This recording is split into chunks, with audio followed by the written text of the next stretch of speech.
instant ang sagutan. Dahil dito, yung paghihintay po sa bawat isa po sa atin is naging challenging, frustrating, and exhausting. Di ba po? The truth of our life is full of waiting season. Waiting is one of the greatest challenges in the Christian life. Alam po natin yan. Where the world says, don't wait, grab it now. Huwag mo nang patagalin. Sige lang, di ba? YOLO, you only live once. But God often calls us to wait and trust in me. Lahat po tayo nakaka-experience ng waiting season sa buhay po natin. Marami po tayong prayers na hinihiling sa Lord. Some of it, nasasagot naman ng Panginoon instantly. Or nabibigay ng Lord yung answer. But most of it, we need to wait long. Maaaring dito po sa ating pong kalagitnaan, sa ating pong, sa lugar pong ito, meron pong naghihintay for healing, waiting for restoration, waiting for financial breakthrough, waiting for a child, waiting for a clarity or direction mula sa Panginoon Diyos, waiting for a job or a new opportunity. Maaaring meron din po sa ating kalagitnaan na waiting ng love life. Lord, kailan mo ba bibigay si Mr. Right? Di ba po? And so on, marami po tayong hinihiling sa Lord na minsan kailangan po natin maghintay. At minsan po, sa ating paghihintay, we ask the Lord, Lord, narinig mo pa ba ako? Sino po ito yung nakapagtanong sa Panginoon ng ganyan mga tanong? Lord, narinig mo pa ba ako? Lord, bakit parang ang tagal? Lord, kailan mo po sasagutin yung prayer ko? Lord, kailan mo po ibibigay? Yan po ay mga naging tanong ko po nung nasa season 12 ng waiting dahil humihingi po ako sa Lord ng anak. So, nung time po na nasa season of waiting po ako, yan po ay mga naging katanungan ko sa Panginoon Diyos. Sabi ko sa Lord, Lord, narinig mo ba ako? Bakit ang tagal? Ang tagal po ng baby. Sabi po namin, gusto lang namin ma-enjoy yung 2 years of marriage. After po ng pwede, gusto lang namin mag-baby. Pero ba't ang tagal mong sagutin? Ang tagal mo mong ibigay. Ang katotohanan po, maraming tao gusto ng breakthrough. Tama po ba? Dahil po lahat gusto po natin ng breakthrough. Sino po rin yung gusto ng breakthrough? Taas ang kamay. Kaya nga po tayo hindi bahagi dito sa Breakthrough 320, di ba po? Kasi meron tayong hinihiling sa Diyos, kasabay po ng panalangin natin para sa church, para sa bansa, at para po sa buong mundo. Meron din po tayong gusto personal breakthrough na matanggap mula sa Panginoon Diyos. Sabi ko nga po, lahat po tayo gusto natin ng breakthrough, pero minsan, o madalas, ayaw natin ng process. But Isaiah 40:31 reminds us that God does not ignore those who wait upon Him. In fact, God strengthens those who wait faithfully. Sabihin nga po natin, wait faithfully. Wait faithfully. Mahina po, wait faithfully. Wait faithfully. Believers who faithfully wait upon the Lord will experience renewed strength, steadfast endurance, and victorious perspective.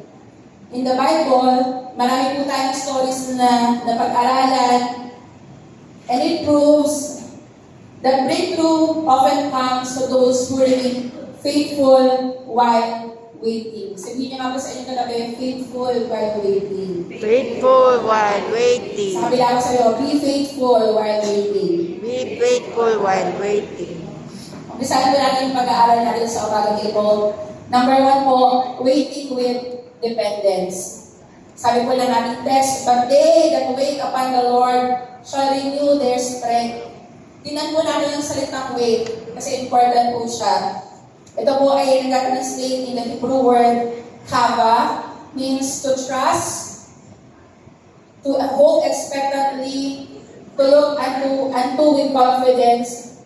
So, ibig sabihin po ng salitang wait, it is active and it is with hopeful anticipation. Pag naghihintay daw po tayo, meron daw pong hopeful anticipation. Ibig sabihin, may umaasa po tayo na ibibigay at darating po yung bawat mga panalangin na meron po ang bawat isa po sa atin. At sa mga panahon po na tayo ay naghihintay, binibigyan po tayo ni Lord ng opportunity to grow. Opportunity na lalo po mas lumalim yung relationship natin po sa Kanya sa pamamagitan po ng panalangin, ng pagbabasa at pag-aaral po ng Kanyang salita.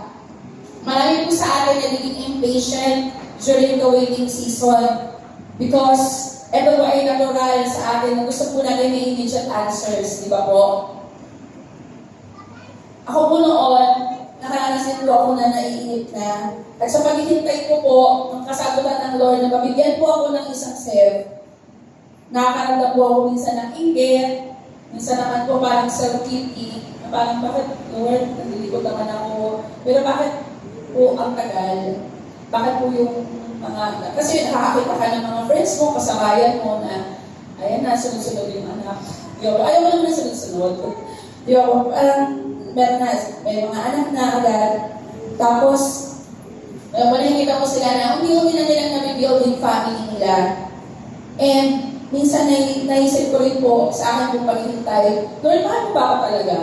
Yung minsan pag naghihintay po tayo, nakakaisip po tayo ng parang, parang, naiintindihan ba ako ni Lord? Narinig ba talaga ako ni Lord? Mahal ba ako ni Lord? Gusto ba ni Lord na magkaroon ako ng ganitong bagay? Gusto ba ni Lord na kalooban ba ni Lord ko sa buhay ko? But, ang Diyos po, madalas niyang pinaparanas po sa atin yung delay para po ma-develop yung dependence po natin sa Kanya. Sometimes, God delays not because He is absent, but because He is working deeper than we can see. Sabi po ng Psalms 27 verse 14, wait for the Lord, be strong, and let your heart take courage, wait for the Lord. Tandaan po natin na minsan, bago po ibigay ng Diyos yun yung mga blessing, He develops us privately. May mga pagkakataon po na bago po ibigay ng Panginoon Diyos, kaya po tayo nakakaranas ng seasons of waiting because He wants to develop us privately. Gusto po niyang may itama po sa atin, gusto po niyang may maging maayos po sa atin, bago po natin makuha yung ating po mga breakthrough, ang ating po mga panalangin. Tingnan po natin si Joseph. Si Joseph po is a faithful man that naranasan po niya yung faithfulness ng Panginoon through hardship. Alam po natin yung story ni Joseph, di ba po? Si Joseph po, na naginip po siya, at nagkaroon po siya ng vision that he will rule over his family. Di ba po, nagalit kayo mga kapatid niya dahil doon, at even yung tatay niya nagalit po, nang dahil po sa panaginip po niya yun. Alam po niya na yung pong panaginip na yun ay vision po ng Panginoon para sa kanya. But, yung pong panaginip na yun ay hindi po agad-agad nakuha ni Joseph. Diba po, alam po natin yung story. Si Joseph po ay naging slave, binenta, nakulong, di ba po?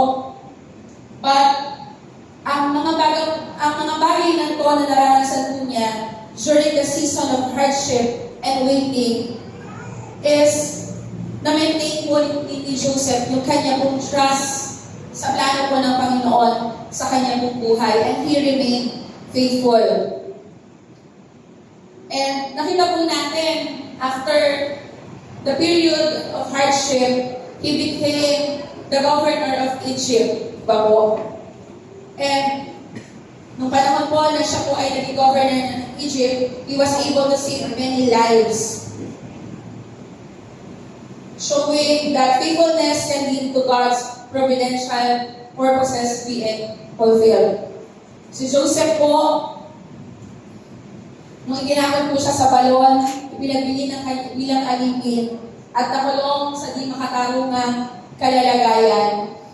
Habang yun po ay naranasan niya, he was in the season of preparation. Nangyari po yung lahat ng bagay na yun because the Lord wants to prepare him. At ang nakita ko po, na kagandahan po kay Joseph, o nakita ko po isang lesson for Joseph, kahit po naging ganun yung kalagayan niya, he remained faithful. Nanatili po siyang tapat. Tayo po minsan kapag yung po nasaktan tayo o may na-pressure tayo, ano tayo minsan tumagalikod po tayo agad di ba po? Pero si Joseph po, he remained faithful. Kalain mo, wala ka namang kasalanan na kulong ka. Di ba? Wala ka namang kasalanan ginawa sa kapatid mo, pero binenta ka bilang slave. Yung po, ang sakit-sakit noon, parang sarili mong pamilya, tinraidor ka. Di ba po, ganun di ba po, parang betrayed yung pakiramdam mo. Pero si Joseph, hindi po niya inalintana yung po kanyang mga pinagdaanan, but he remained faithful. Pangalawa po, si Caleb. Si Caleb po, he has been faithful through resilience. Alam po natin, si Caleb po, kilala po natin, he is one of the spies, isa po mga 12 spies. And sa 12 po, isa po siya sa nagsabi na kaya namin i-conquer yung Kanaan, yung promised land ng Panginoon Diyos. Kaya natin tumira doon, kaya natin silang palalayasin, kaya natin i-conquer yung bayan na yun kasi pangako ng Panginoon sa atin yun. At tutulungan tayo ng Panginoon Diyos para ma-conquer natin yung Kanaan o mapasok natin yung Kanaan.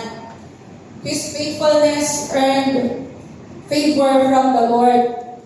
At nakareceive po siya ng promise. Sabi po ng Numbers 14:24, "But my servant Caleb has thought differently and he has obeyed me completely.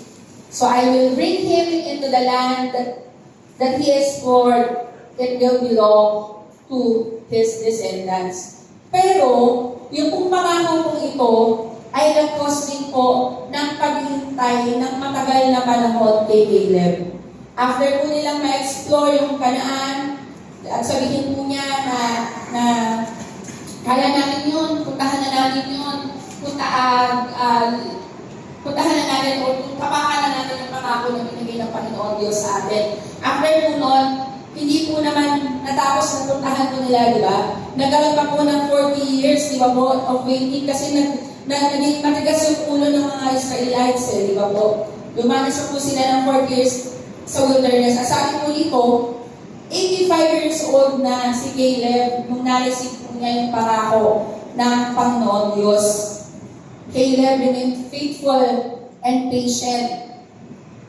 And habang nararanasan din po niya yung nararanasan ng mga Israelitas sa wilderness, Caleb's legacy illustrates the importance of trust, endurance, and courage in the face of adversity, serving as an inspiring example for all believers. Naging matagal po yung paghihintay niya bago niya po nakuha yung kanyang pong lupang pangako di ba po, sa Panginoon Diyos. For 85 years old. Sabihin po natin na 40 years old si Caleb nung time na sila po ay naging spies. Naghintay pa po siya another 40 years o 45 years old, 40 years bago po niya na-receive yung pangako o lumang pangako po ng ating Panginoon mula po sa ating Panginoon Diyos. And sobrang tagal din po ng paghihintay niya. But he demonstrated and remained patient and faithful habang pinagdadaanan po niya yung waiting season na yun. Ano po yung application sa buhay po natin? Never treat your waiting season as wasted time. Instead, honor the season where God is preparing you. Sabihin niyo po sa iyong katabay, pinaprepare ka ni Lord. Amen. And habang pinaprepare po tayo ng Panginoon Diyos, He is building your patience. He is correcting your motives. He is strengthening your prayer life, teaching you dependence, and developing your spiritual maturity. Kaya naman, maging patient ka. Sabihin niyo po sa sarili niyo, maging patient ako. Patient ako. Faithfulness is tested in the waiting. Ang lahat po kaya po maging faithful kapag andyan na yung mga blessing niya. Di ba po? Pag tayo nagkakatanggap ng blessing mula sa Panginoon Diyos, kahit maliit man yan o malaki, di ba po, we celebrate, we testify. Pero ang tunay daw po na katapatan is proven in the desert season. Your waiting season may actually be your growing season.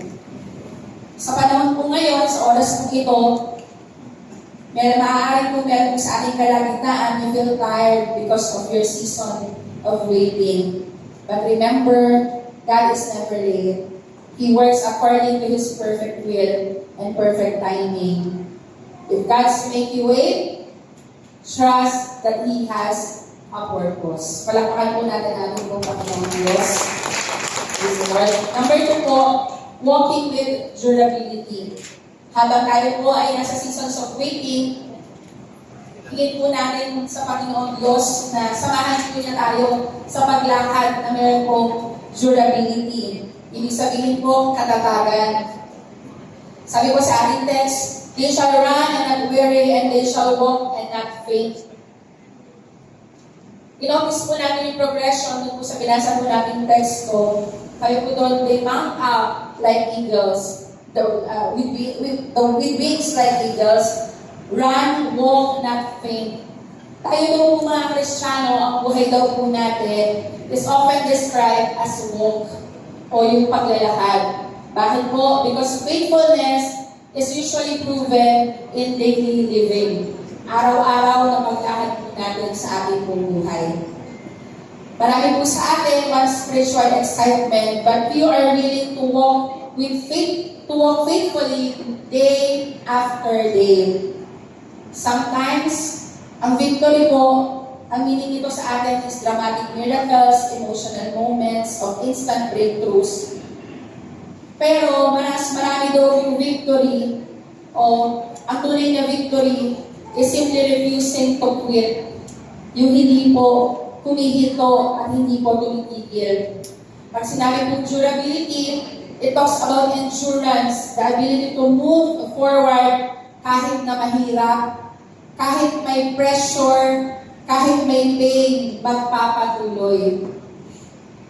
The phrase not faint means not collapsing spiritually, not losing heart, not giving up.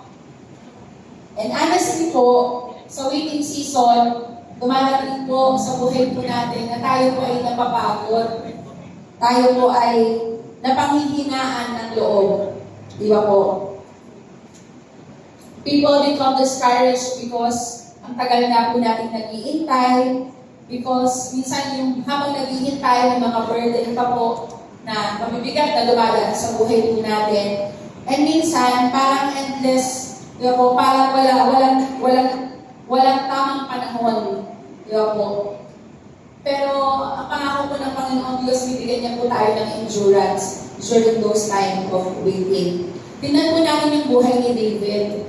Si David po, he is young when he was being anointed na hari po, nasusunod na hari ng Israel. Di ba po? Siyempre ito po siya nila, bata pa po siya. Nung kabataan pa po siya, nung inanoint po siya, bilang susunod na hari ng Israel. Pero alam po nangyari, habang, di ba po, hindi naman naging instant na siya na yung hari eh. Di ba po? Dahil habang naghihintay po siya na maging king, siya po ay nagkaroon ng season of running, hiding, and suffering. Inanoint po siya ng Panginoon, pero binahan siya ni Saul. David learned endurance in the wilderness. And ito pong paghihintay po niya at yung season ng kanyang pong paghihirap habang naghihintay po siya na siya po ay maging hari, God develops him. Di ba po? Si Paul po na-experience din po niya during his time ng persecution, imprisonment, shipwreck, and rejection. Yet he remained faithful sa ating pong Panginoon Diyos. Bakit? Kasi po yung strength ni Paul ay galing sa Panginoon. Sabi po niya in Galatians 6:9, and let us not be weary in well-doing, for in due season we shall reap if we faint not. Pag sinabi po natin yung salita ng due season, pag sinabi po due season, God has an appointed time. Sabihin po natin appointed time. Appointed time. Lahat po ng panalangin po natin ay merong appointed time. Harvest comes in due season. Answered prayer comes in due season. Breakthrough comes in due season. But until then, ang gusto po ng Panginoon Diyos, be faithful and remain faithful. Ano po yung application? Para po sa bawat isa po sa atin in our seasons of waiting, stay faithful even when unnoticed. Marami po dito sa atin, hindi po napapansin, di ba po? But be faithful. Dahil ang Diyos po napapansin po tayo. Stay committed even when discouraged. Kapag nade-discourage po tayo, maging committed lang po tayo, face lang yan, pagdadaanan lang natin yan. Yung season na yan. And stay obedient even when tired. Stay steadfast even when emotions fluctuate. Dino-honor po ng Diyos ang enduring faithfulness. Alam po, enduring faithfulness to God will always end in victory. Sino po rin yung gusto ng katagumpayan? Amen. Let's us endure faithfully sa ating pong Panginoon Diyos. Reminder po, maaaring galit po sa atin sa oras po ito, you are close to waiting. Ayoko na.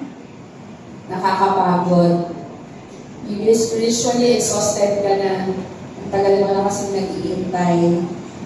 Maybe yung situation ng buhay mo cause you to be emotionally drained.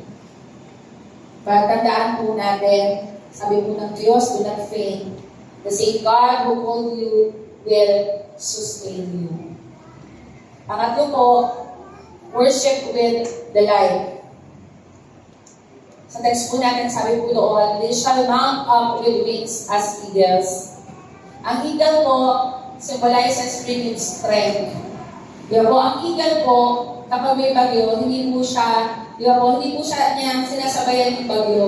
But he fly beyond, diba po, mas mataas yung lipad niya through the storm. And he is fighting the storm, diba po, at mas tumataas pa po yung level ng kanya pong paglipad. And this is a beautiful picture of the believers who trust God. Ang waiting season po natin can make us bitter or better. The difference po is how we focus and how we worship. When believers worship during waiting season, yung perspective po natin nagbabago. Because worship reminds us God is still sovereign, God is still good, and God is still faithful. Amen po ba? Tingnan po natin si Habakkuk. Si Habakkuk po, nung kapanahonan po niya, the nation of Judah faced hardship and uncertainty. Hindi po naiintindihan ni Habakkuk kung ano po yung nangyayari ng time na yon. Masabi po niya, yet I will rejoice in the Lord. The message of Book of Habakkuk reminds us that even when God's timing and plans are unclear, we can still trust who He is and remain steadfast in faith. Faith that worships before the answer comes. Faith that praises before circumstances change. Marami pong mga believers, madali pong mag-worship kapag may victory. Tama po ba? Totoo naman po yun. But faithful believers worship while waiting. Sabihin nga po natin, worship while waiting. Worship while waiting. That's why worship is powerful, because worship lifts our eyes from problems to God.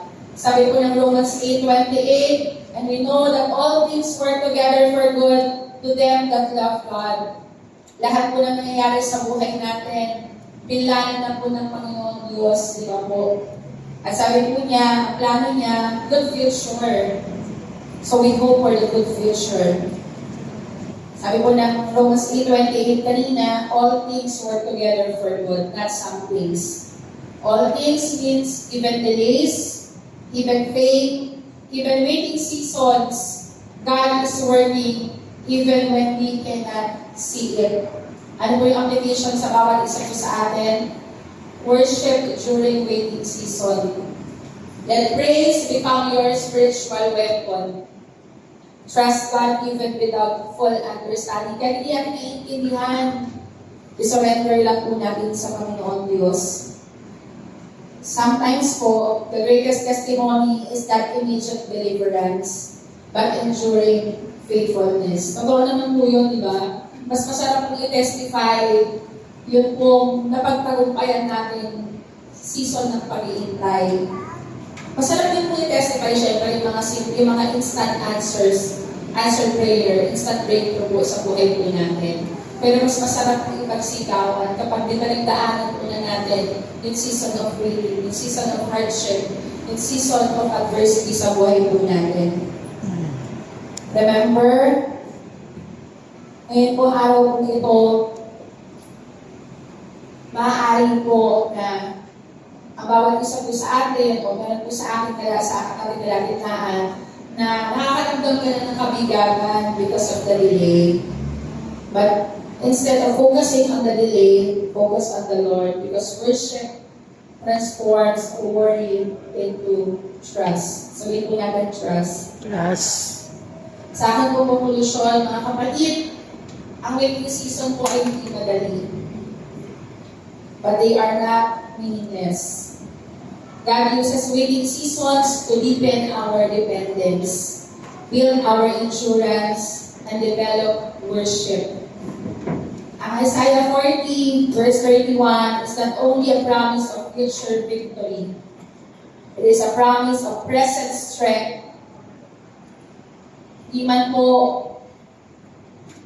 agad natatanggal yung mga burden sa buhay po natin, but ang pangako po ng Panginoon Diyos, He will carry us through the strength that He gives us. Maaari po ngayong oras po ito, you feel weary, discouraged, confused, or spiritually tired. Maaari pagod ka na. O maaari yung sitwasyon na hindi mo naiintindihan ngayong oras po ito. Tandaan po natin, nakikita po ng Panginoon ang faithfulness bawat isa po sa atin. Lahat po ng panalangin natin naririnig po ng Panginoon Diyos. Every tear is known and every waiting season has purpose. Naranasan ko na po ito nung time po na nag-pray ako na magkaroon po ako ng kasi dumating po si Sir 9 years na po nakasal kami. Kinasal po kami 2009. Dumating po si Sir 2018. So 9 years. Ganun po matagal yung pag-iintay. In the season of my waiting, may mga pagkakataon po na naiisip ko na kung mag-give up, na parang hindi naman po yung bless ni Lord. Pero hindi ko lang pala nakikita yung ibang blessing ni Lord sa buhay ko. And nung nag-iintay din ako, I experienced season of hardship. Na sabi nga po niya po yung time, parang gusto na natin mag-give up. Nagkakaroon ko na naman yung singit. Pero yun pala yung season of preparation. Kasi hindi na mas maaga si Sir, baka hindi ako handa. Baka hindi ko kaya. Pero yung 9 years na yun, na pinintay ko po bago dumating si Sir, yun po kasi parang greatest prayer ko eh. Na magkaroon po ako ng karoon ko sa Lord, kahit isang anak lang. Pero alam niyo po, nung season of waiting na yun, I learned to depend sa Lord. I learned to trust the Lord. And I learned to surrender. Sabi ko po sa Lord, sige Lord, kung hindi talaga para sa akin, kakaroon ng isang anak, ipayakap ko yung puso. Although meron din isang pastor na nagsasabi po sa akin time na yun na alam mo, yung pagkakaroon ng anak, hindi naman siya ay blessing. Additional blessing lang sa pagsasama nyo bilang mag-asawa. Ang importante, kayong dalawang mag-asawa, i-nurture nyo yung relationship nyo, patatagin nyo yung relationship nyo, patatagin nyo yung relationship nyo sa Panginoon. Yung pagkakaroon ng isang anak, additional blessing lang yan. At darating din yung time na yung anak mo, iiwan ka rin, at kayo dalawang mag-asawa lang ang may iwan. So, nung time na po yun, I learned to trust, natutunan ko po na, sige, isusurrender ko na lang sa Lord yung prayer na ko. And sabi ko nga sa Lord, basta Lord, alisin mo na sa puso ko yung inggit, alisin mo sa puso ko yung sarpiti, alisin mo sa isip ko na hindi mo ako mahal kasi hindi ko. Kasi di ba po iba yung hindi ka magkaanak, di ba? Kaysa dun sa pinipili mo na hindi magkaanak. Di ba? Iba po yung barrenness. Parang yung barrenness, iba po siya. Parang ano po yun? Parang ibang punishment. O parang feeling mo, you are punished. Di ba po? Yun sa pakiramdam na hindi ka, nabarren ka. So, hintayin na po yun. Sabi ko nga sa Lord, Lord, alisin mo ko sa puso ko, pagbigyan mo ako ng kaganahan at panibagong perspective. Pag doon po sa season na hindi ko na siya hinahanap at hindi ko na po siya hinihingi. March 31, 2018, hindi ko po makakalimutan yung date. It's birthday din ng lolo ko yun. Nalaman ko po that I am pregnant. And 7 weeks na pala, hindi ko alam. So, nagpasalamat po ako sa Panginoon Diyos. Una siya, at hindi po ako makapaniwala. Pero, nagpasalamat po ako sa Lord. Kasi, tinuruan niya ako maging dependent sa Kanya. At tinuruan niya ako na magtiwala at mag-surrender sa Kanya. And, sa oras po ito, kung gano'n din po yung nararanasan niyo, ibang season lang, o ibang sitwasyon lang. Magpatuloy lang po tayo magtiwala, manalangin, sumunod, maglingkod po sa Panginoong Diyos. Patuloy lang po tayo magpuri sa Panginoong Diyos in our waiting season. Because in God's perfect time, strength will come, grace will sustain, and victory will arrive. Darating din po yung kasagutan. Naghihintay po tayo. Then as habang tayo po ay naghihintay, ay precious sa paningin po ng Panginoon Diyos. So today, do not quit. God is still working. Amen. Tayo po na natin tumayo.